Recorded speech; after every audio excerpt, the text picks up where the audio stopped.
Welcome to PeopleTech, the podcast of WorkforceAI.news. I'm Mark Pfeffer.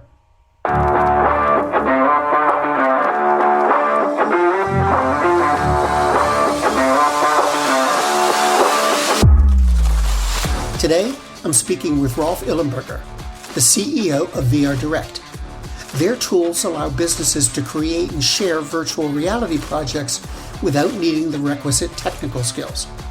With all the buzz going on about AI, we can lose track of other technologies whose capabilities and use are noticeably increasing. We're going to talk about VR's development, its audiences, and how AI fits into the equation, all on this edition of PeopleTech. Hey, Rolf, welcome. Could you briefly just tell me a little bit about VRDirect? What is it that you do? Sure. So our mission at VRDirect is to make it as easy as possible for anyone to create VR content. So that's really what we're here for. The best way to think about it is a solution like PowerPoint for VR. So a very easy software tool that allows anyone to create, host, and share VR projects without any specific skill set. You don't need to understand, game engine coding like Unity or Unreal, or worry about the different devices that are out there. With our software solution, anyone can just go ahead and create VR projects and share them with the outside world. VR is really fascinating, and it's always seemed like it's a very promising, very exciting medium. But on the other hand, you don't hear about it as much as you do other types of media. How do you feel about the industry's growth, both how it's been growing and how you think it will grow moving forward? Yeah. I mean, arguably, VR has quite a history already. Some say 2 or 3 decades already. So it has been quite a journey from the early days, which were probably in the mid '90s or something, up until today. I think we had a tremendous buzz like 2 years ago when the whole term metaverse become the talk of the town, which is now AI.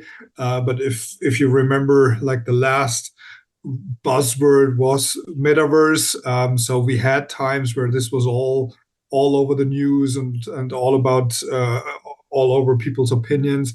This has reduced a little bit, but I think it's back to a, let's say, normal level. I think what's going on here is just the expected representation of the hype cycle, right? It's a new technology. It's going through the hype cycle like any other technology as well. When we had this metaverse hype, it was, at the peak of inflated expectations, is what it called. And now we're, back down the slope, and we're now at some like a constant trajectory of growth. So we're slowly getting the technology to become a productive technology in the tool set of our technologies. I think what's happening now is a very normal process, and I would say, and I would argue that even today it's not that quiet. If you remember the Apple Vision Pro release, there was quite some buzz around the whole topic. But really what's going on is that in both areas, in B2B as well as B2C, people are looking for the use case for VR, right? The technology is there, the technology works, the devices start to be cool. If you think about the Apple Vision Pro, it feels like a new gadget in town. It feels like people think about, do I need to have this? And now what we're all looking for as an industry are the use cases, the really compelling use cases. In B2B, it looks like we have identified a couple of compelling use cases, for instance, in HR or in training or in digital twins and virtual tours and so on. And we might elaborate on that a little bit in a minute. In B2C, I would say we're still trying to nurture the ecosystem of creatives, Hollywood studios and content creators, and all the creative power that is out there. we're still trying to nurture that a little bit to find the really compelling use cases also for a B2C market. So while yes, other topics like AI have become more prominent in let's say recent months, I think it's a very natural and a very constant growth in this technology. We'll come back to AI in a minute, but where are the customers? Where are their thoughts? Are they in sync with the industry, or do you think the technology's ahead of the customers? I'm always Yeah, no, go ahead. I'm sorry. no, I'm sorry. I didn't mean to interrupt, but I think your term is absolutely right. I think the technology is still a little bit ahead of the customers, but that's a normal thing, right? I mean, you have typical customer segments starting with the early adopters, and I think early adopters have understood the technology, are probably already using it, or at least have tried the devices and have tried the technology and have formed an opinion about that. And now we're moving out of this early adopter segment into some kind of a mass market thing. And as a new technology, you have to make a point. Why should a customer invest in this technology? Regardless if from your personal perspective the investment is regarded as a high investment or as a okayish investment or something, you always have to make a point. And with a new technology, that has been the same with TV emerging when there was only radio, and there was internet when there was TV and radio and so on. And every new technology and every new device has to prove its point that it's making something or some aspect of the life of consumers better. And if that means more entertaining or more fun or easier or whatever the better is, but you have to make the point that you make something better, so people actually take the buying decision and go ahead and invest in this content category and or in this device category. I think at this point in time, as just said, we're still waiting for the ultimately compelling B2C use cases. I think they are somewhere within entertainment and on the crossroads of entertainment and collaboration and meeting with other people. That's where this technology has its unique strength in terms of B2C customers. In terms of B2B, I think we're already there. We have already identified compelling use cases within enterprises that justify an investment of an enterprise in this new technology. Could you give me an example of a use case, specifically an HR or workforce use case that people are applying the technology to? Yeah, absolutely. I mean, first of all, HR-related use cases, I would argue, are at this point in time by far the most relevant group of use cases for VR. If we're talking about B2B and if we talk about enterprise use cases by far. And with HR, you could really go the entire, let's say, HR value chain, from employer branding to recruiting of new employees, to onboarding on your first day or first week, to training, to safety trainings. So all the way through that. So why, and I'll talk about a specific use case in a minute. But first of all, why is it so compelling in the HR space? And it has basically two reasons. The one reason is you are working with an internal audience. So for an enterprise, it's much easier to apply new technology with an internal audience, as opposed to, for instance, the customers. Customers is some kind of an external audience that you cannot manage that well. If a customer isn't convinced, he will not use it. With your internal audience, that's a different thing. You can, even if the individual might not be convinced that this is the best way, you can just apply it on them. So that's the first aspect. The second aspect is in HR management. It's a lot about formalization, standardization, making sure the quality of a training or an onboarding is the same regardless if it's the first onboarding or the hundreds or the 1,000th onboarding for a specific topic, how to use a machine, how to run a process, whatever the actual use case might be. You want to make sure the quality remains the same in every new instance of this kind of repetition of the content. So having said that, we see, and to pick, the most compelling use case in that space is safety trainings in our perspective. So, large enterprises have tons of safety trainings, anything from fire to how to deal with, machine breakdowns, electricity, blah, blah, blah. So there's tons and tons of content for safety trainings. And for safety trainings, you typically, what the comparison for our customers is, in the past, these trainings were typically done by a human trainer. So you had to have a date, a time, you have to have an audience being there at this date, at this time. And then the human trainer has a good day or has a bad day. And, now with VR, you have a one-off effort of recreating the training in VR. That's a one-off effort, but platform like ours make it super easy to create that. So hence, with very reasonable costs associated with that. And once you have that, you can have an individual time and date for every new employee, for every employee that has to undergo this safety training. You don't need to rely on a human trainer. You can make sure the quality of the training is exactly the same every time it's applied.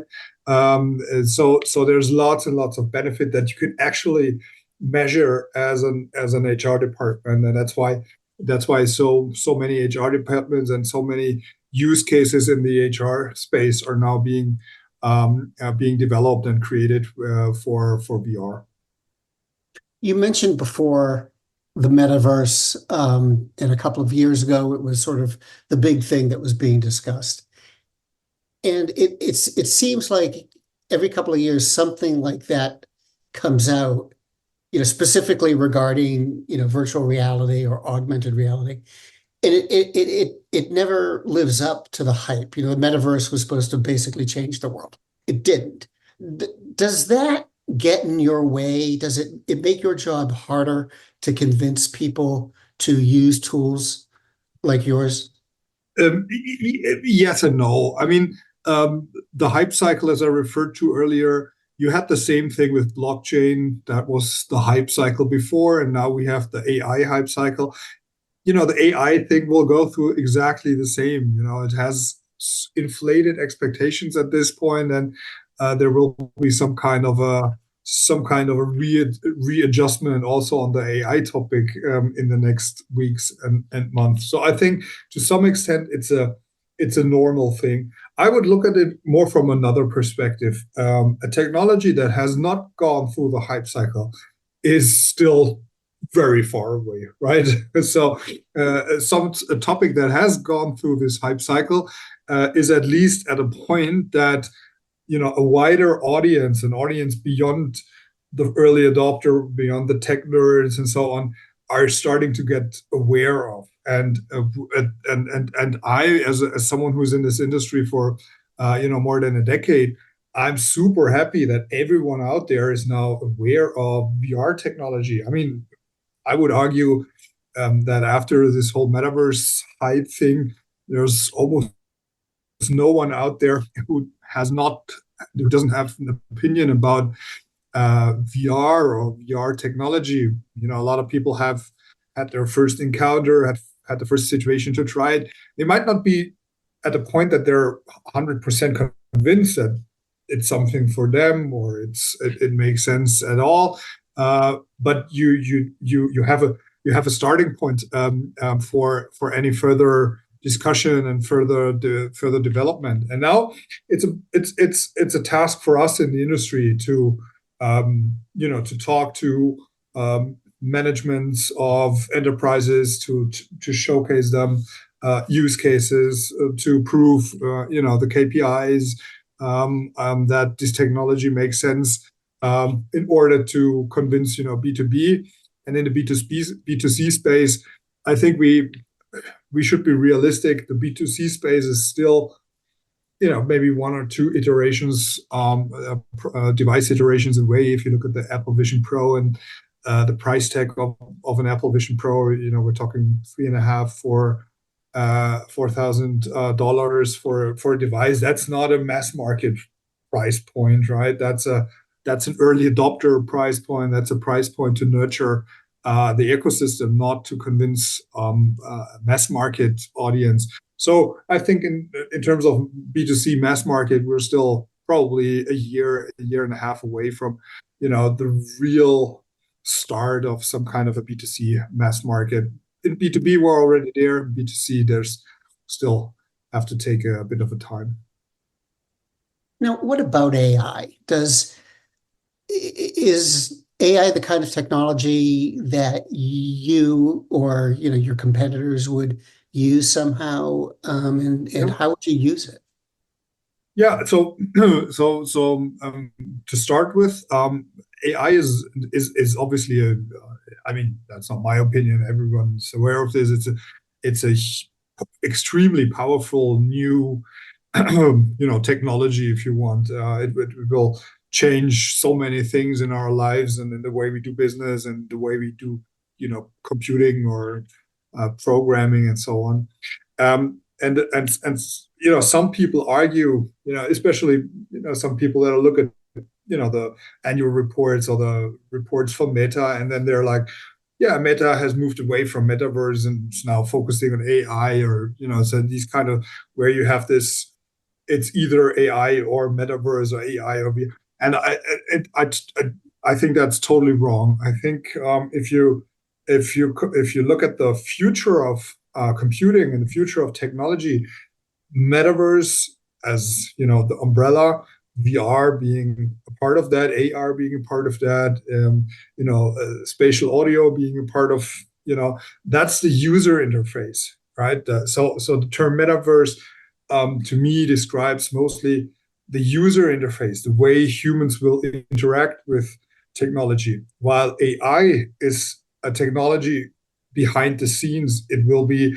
embedded in any kind of digital product, digital service. It will just be a part of that, but it doesn't have anything to do with the actual user interface. So to me, it's more like two sides of the same coin. It's metaverse is the front end, is the user interface, and AI is kind of the new the technology in behind the scenes that is enabling so many new great services. So for companies like Meta or any other company investing in both of these technologies, I think makes absolute sense, because in the future of computing will be a convergence of both of these directions and all of these technologies into some kind of a new computing era beyond the smartphone era that we're in right now. Now, earlier today, I don't know if you saw the news, but Cornerstone on Demand announced that they're acquiring Tailspin. Mm-hmm. And they talk a lot about extended reality and spatial learning. So first question I've got about that is, what do they mean when they're talking about extended reality and spatial learning? Can you translate that for us? Yeah, I mean, there's a ton of different kind of words, and in some extent, it depends on which company you're talking to. When Meta talks about metaverse, while Apple talks about spatial computing, I think ultimately it's the same idea, it's the same concept, and we'll see what kind of which term will actually prevail at the end of the day. Same thing with extended reality. I think at this point in time, it's just we have not seen this ultimate convergence of all of these technologies, because the form factors in terms of VR headsets are not small enough to qualify as nice augmented reality glasses, while augmented reality glasses lack the computing power that you need for for compelling 3D visualization and so on. So so the innovative, so the whole technology, or the whole area is still in such early days that everyone is still trying, using a bit of their specific terms. But ultimately, I think this will all converge into, if it's called metaverse at the end, or if it's called spatial computing, I don't know. That's depending on the market power of the big tech companies. But ultimately, I think it's going to converge in this one vision of making it much easier and much more intuitive for humans to interact with technology. I mean, that to me, that is the ultimate vision behind all of these different concepts. Do you think this particular transaction, marks any kind of milestone, or is it the kind of deal that you expect to see more of as the business grows, or what's your reaction to it? Well, I mean, I cannot comment on all of the aspects of this particular transaction, but I think it's a sign of maturity of a market if there is some kind of consolidation efforts. In the early days of a new technology, you have a lot of fragmentation, you have a lot of startups, you have a lot of big players trying to, and it's very much characterized by a trial and error kind of market dynamics. And once a market starts to become more mature, also in terms of sustainable revenues, recurring revenues, the ongoing proof of enterprises needing this technologies are becoming more of a must-have technology than a nice-to-have technology in the eyes of many enterprises. That's kind of a development that you would expect in a market. So I expect to see more transactions and more consolidation efforts in our industry in the months and years to come. Really, yeah. Thanks very much for your time today. It was great to meet you, great to talk with you, and I hope we'll talk again. Thank you very much. Thanks for having me, Mark, and thanks for the conversation.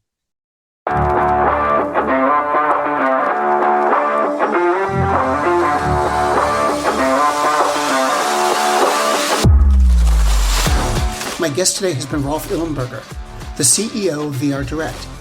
And this has been PeopleTech, the podcast of WorkforceAI.news. To keep up with AI technology and HR, visit Workforce AI every day. We're the most trusted source of news in the HR tech industry. Find us at www.workforceai.news. I'm Mark Pfeffer.